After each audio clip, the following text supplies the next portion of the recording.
ଏଠାରେ ଉପସ୍ଥିତ ଥିବା ମୋ ଭାଇ ଭଉଣୀମାନେ ଆଜିର ପବିତ୍ର ସାଧାରଣତନ୍ତ୍ର ଦିବସରେ ମୋତେ କିଛି କହିବାର ସୁଯୋଗ ମିଳିଥିବାରୁ ମୁଁ ନିଜକୁ ଧନ୍ୟ ମନେ କରୁଅଛି। ଆଜି ଏହି 77ତମ ସାଧାରଣତନ୍ତ୍ର ଦିବସର ଶୁଭେଚ୍ଛା ଓ ଅଭିନନ୍ଦନ ଜଣାଉଛି। ପ୍ରତିବର୍ଷ ଜାନୁଆରୀ ମାସ 26 ତାରିଖକୁ ସାଧାରଣତନ୍ତ୍ର ଦିବସ ଭାବେ ପାଳନ କରାଯାଉଅଛି। କାରଣ 1950 ମସିହା ଜାନୁଆରୀ ମାସ 26 ତାରିଖ ଦିନ ଡକ୍ଟର ଭୀମରାଓ ଆମ୍ବେଦକରଙ୍କର ଦ୍ୱାରା ସମ୍ବିଧାନ ପ୍ରଣୟନ ହୋଇଥିଲା।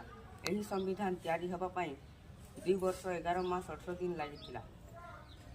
ସାଧାରଣତନ୍ତ୍ର ଦିବସ ହେଉଛି ଏକ ଐତିହାସିକ ଦିନ, ଯାହା ଆମକୁ ଆମର ସମ୍ବିଧାନ ଓ ତା'ର ଆଦର୍ଶଗୁଡ଼ିକର ମହତ୍ତ୍ୱ ସମୃଦ୍ଧ ଚିନ୍ତନ କରିବାକୁ ଉତ୍ସାହିତ କରେ।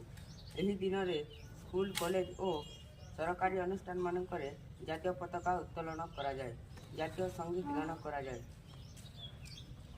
ଏହି ଦିନ ରାଷ୍ଟ୍ରପତି ଦେଶ ଉଦ୍ଦେଶ୍ୟରେ ବାର୍ତ୍ତା ପ୍ରଦାନ କରିଥାନ୍ତି। ଆମେ ଜାଣୁ, ଭାରତ ଏକ ଧର୍ମନିରପେକ୍ଷ ରାଷ୍ଟ୍ର। ଜାତି, ଧର୍ମ, ବର୍ଣ୍ଣ ନିର୍ବିଶେଷରେ ସମସ୍ତେ ସମାନ।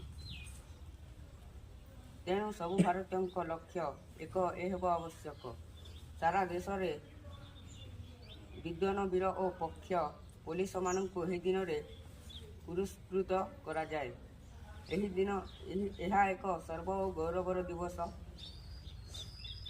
ଏହି ଦିନ ଆମେ ଶପଥ ନେବା ଆମ ଦେଶକୁ ଓ ଆମ ଭାଷାକୁ ସୁରକ୍ଷିତ ରଖିବା। ମୁଁ ଏତିକି କହି ମୋର ବକ୍ତବ୍ୟ ଶେଷ କରୁଅଛି। ଜୟ ହିନ୍ଦ, ଜୟ ଭାରତ।